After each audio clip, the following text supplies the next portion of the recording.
ఈరోజు నేను మీకు పెళ్లి ఫోటోలు తీసే ఒక ప్రొఫెషనల్ కెమెరా ఫోన్ని అన్బాక్స్ చేసి దీనికి సంబంధించిన నా రివ్యూని షేర్ చేస్తాను. ఇది అరౌండ్ ఒక 15 రోజులు అవుతుంది అనుకుంటా. నేను వియత్నాంకి వెళ్ళడానికంటే ఒక వారం రోజుల ముందే వచ్చింది.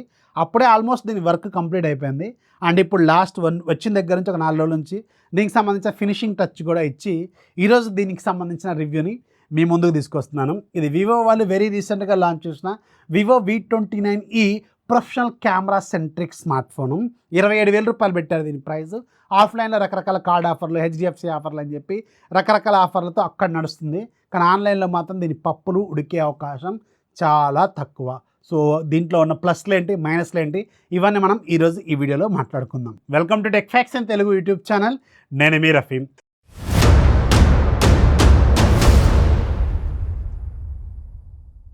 బాక్స్ చాలా సింపుల్గా ఉంటుంది. V29 family design and V29e అని రాసి ఉంటుంది.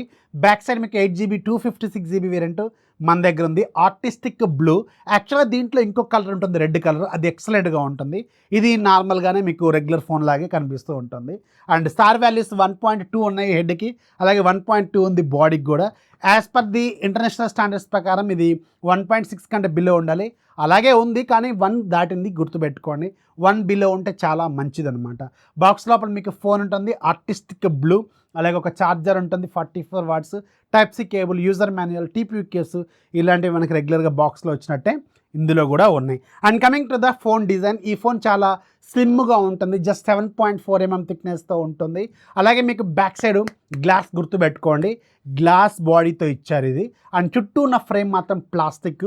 చాలా స్లిమ్గా ఉండటం వల్ల మీకు చేతిలో కూడా చాలా కాంపాక్ట్గా ఉంటుంది. అండ్ రైట్ సైడ్ మీకు పవర్ బటన్, వాల్యూమ్ బటన్స్ ఉంటాయి. టాప్లో secondary noise cancellation mic, bottom side ఏమో మీకు సిమ్ ట్రే ఉంటుంది, టైప్ సి పోర్ట్ ఉంటుంది, స్పీకర్ గ్రిల్ ఇక్కడ ఉంటుంది. అలాగే మీకు ఇక్కడ పంచ్ హోల్ మిడిల్లో ఉంటుంది. అండ్ ఫోన్ మాత్రం చేతిలో పట్టుకున్నప్పుడు చాలా స్లిమ్గా, స్టైల్గా ఉంటుంది. అది కాకుండా బ్యాక్ సైడ్ గ్లాస్ ఫినిషింగ్ కాబట్టి లుక్ మాత్రం చాలా ఎక్సలెంట్గా ఉంటుంది. ఇది లైట్ పడినప్పుడు కొంచెం కలర్స్ అటు ఇటు షిఫ్ట్ అవుతున్నట్టు కనిపిస్తూ ఉంటుందన్నమాట. అండ్ కెమెరా బంప్స్కి మీకు గోల్డ్ కలర్ ఫినిషింగ్తో రింగ్స్ లాగా ఉంటాయి, మెటల్ రింగ్స్ లాగా. అవి కూడా లుక్ బాగానే ఉంటుందన్నమాట. సో డిజైన్ ఓకే, బాగుంది. ఈ పట్ల బడ్జెట్లో చాలా ప్రీమియం డిజైన్ వీళ్ళు దీంట్లో ఆఫర్ చేస్తున్నారు. అండ్ డిస్ప్లే కూడా దీంట్లో 6.78 ఇంచెస్ ఫుల్ హెచ్డీ ప్లస్ రిజల్యూషన్తో AMOLED display, 120Hz refresh rate, 1300 నిట్స్తో ఉంటుంది. కార్నింగ్ గొరిల్లా గ్లాస్ వెర్షన్ 5తో ప్రొటెక్ట్ చేశారు, బోత్ ఫ్రంట్ అలాగే బ్యాక్ సైడ్ కూడా. డిస్ప్లే క్వాలిటీ మాత్రం చాలా బాగుంది. వైడ్ వన్ L1 సర్టిఫికేషన్ లాంటి ఫీచర్స్ అన్నీ ఉన్నాయి దీంట్లో.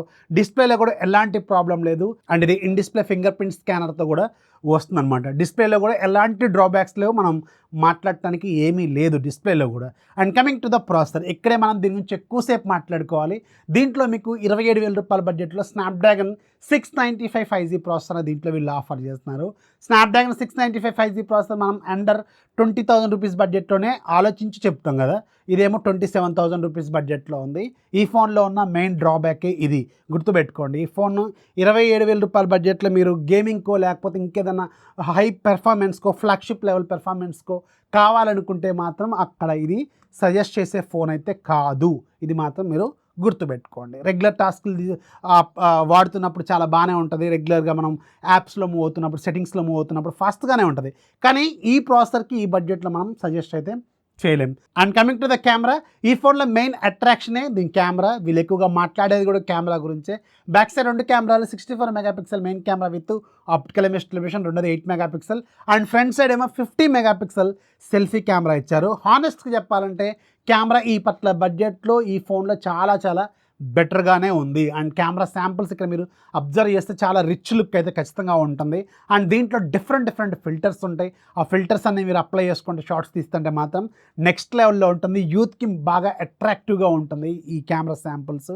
అండ్ ముఖ్యంగా దీంట్లో వెడ్డింగ్ ఫిల్టర్స్ అని చెప్పి ఇలా కొత్త ఫిల్టర్స్ లాంటివి తీసుకొచ్చారు. అండ్ ఇన్ఫ్యాక్ట్ మీకు స్కిన్ క్వాలిటీ కూడా చాలా బాగుంటుంది. మనం ఫొటోస్ తీసినప్పుడు మన ఫేస్ క్వాలిటీ కూడా చాలా నీట్గానే ఉంటుంది, న్యాచురల్గానే ఉంటుంది. కెమెరాలో మాత్రం నాకు బ్యాక్ సైడ్ ఉన్న కెమెరాలో ఎక్కడ డ్రాబ్యాక్ అయితే కనిపించలేదు ప్రజెంట్గా. ఈ పట్ల బడ్జెట్లో మనం సజెస్ట్ చేయొచ్చు అంటే కెమెరా అయితే దీంట్లో నిజంగానే బాగుంది. హానెస్ట్గా చెప్తాను, ప్రాసెసర్ బాగాలేదనే చెప్పాను కదా. సో ఈ కెమెరా అయితే మాత్రం ఖచ్చితంగా బాగానే ఉంది. అండ్ రెండోది కూడా యూస్ఫుల్ కెమెరానే యూజ్ చేశారు. అండ్ ముఖ్యంగా ఫ్రంట్ సైడ్ సెల్ఫీ కెమెరా మీకు చాలా బాగుంటుంది, సెల్ఫీస్ కూడా చాలా వస్తున్నాయి. సో కెమెరాలో ఎలాంటి ప్రాబ్లం లేదు. అండ్ గుర్తుపెట్టుకోండి, ఇది Snapdragon 695 5G processor. Back side మీకు 4K వీడియో రికార్డింగ్ క్యాపబిలిటీస్ అయితే ఉండవు. గుర్తుపెట్టుకోండి, అసలు స్నాప్డ్రాగన్ 695 5Gలో 4K క్యాపబిలిటీసే ఉండవు. ఇది మాత్రం మీరు గుర్తుపెట్టుకోండి. ఓన్లీ 1080p వరకు మాత్రమే రికార్డ్ చేయగలదు, both front and back side. ఇది main drawback. Optical image stabilization అయితే ఉంది అండ్ అది కూడా బాగానే వర్క్ చేస్తుంది. అండ్ దీంట్లో మీకు 5000 mAh బ్యాటరీ అండ్ ఈ పట్ల బడ్జెట్లో 44 వాట్స్ ఛార్జర్. ఇక్కడ 67 వాట్స్ ఇలాంటివి కూడా వీళ్ళ బ్రాండింగ్లో కూడా అవైలబుల్గా ఉన్నాయి, కానీ వీళ్ళు మాత్రం 44 వాట్స్కి మాత్రమే స్టిక్ అయిపోయారు ఈ ఫోన్కి. ఇది ఒక డ్రాబ్యాక్ అని చెప్పాలి. ఇంకొంచెం బెటర్ ఫాస్ట్ ఛార్జింగ్ ఇస్తే బాగుండేది. అండ్ యూఐ దీంట్లో ఫన్ టచ్ ఓఎస్ అండ్ ఆబ్వియస్గా దీంట్లో కూడా కొన్ని బ్లూటూత్ అప్లికేషన్స్ ఉంటాయి, తీసేసుకోవచ్చు. చాలా ఫీచర్స్ ఉంటాయి సెట్టింగ్స్లో, చాలా రకాల ఫీచర్స్ అయితే ఇస్తారు. ఇది AMOLED డిస్ప్లే కాబట్టి ఆల్వేస్ ఆన్ డిస్ప్లే లాంటి ఫీచర్స్ చాలా ఉంటాయి. అందులో కూడా ఎలాంటి ప్రాబ్లం లేదు. Android 13 అన్ని కామన్గా అన్ని ఫోన్స్లో ఇలాగే వస్తుంది కాబట్టి ఓఎస్ గురించి మనం పెద్దగా మాట్లాడడానికి అయితే ఏమీ ఉండదు. ఫీచర్స్ బాగానే ఉంటాయి, బ్లూటూత్ అప్లికేషన్స్ మాత్రం ఉంటాయి, కావాలనుకుంటే తీసేసుకోవచ్చు. ఇది దీంట్లో ఉన్న ఫీచర్స్ అండ్ ప్లస్లు అండ్ మైనస్లు. మెయిన్గా దీంట్లో ఉన్న మైనస్ ఏంటంటే ప్రాసెసర్. ఈ పట్ల బడ్జెట్లో ఇంకా వేరే మీడియాటెక్ ప్రాసెసర్ లాంటి వాటితో కొంచెం బెటర్ ప్రాసెసర్ని ఇచ్చి ఇంకా కొంచెం బెటర్గా తీసుకొస్తే బాగుండేదని నేనైతే అనుకున్నాను. సో ఇది ఆఫ్లైన్లో నడుస్తుంది, ఆన్లైన్లో మాత్రం దీనికి పెద్దగా నేను సజెస్ట్ చేయలేను ఈ ఫోన్ని. ఇది మాత్రం గుర్తుపెట్టుకోండి. సో ఇది వివో V29eకి సంబంధించిన ఫుల్ డీటెయిల్స్. వీడియోస్ లైక్ చేయండి, మీ ఫ్రెండ్స్కి షేర్ చేయండి, ఛానల్ ఎప్పుడు సపోర్ట్ చేస్తున్నాండి. This is Rafi signing off. Jai Hind.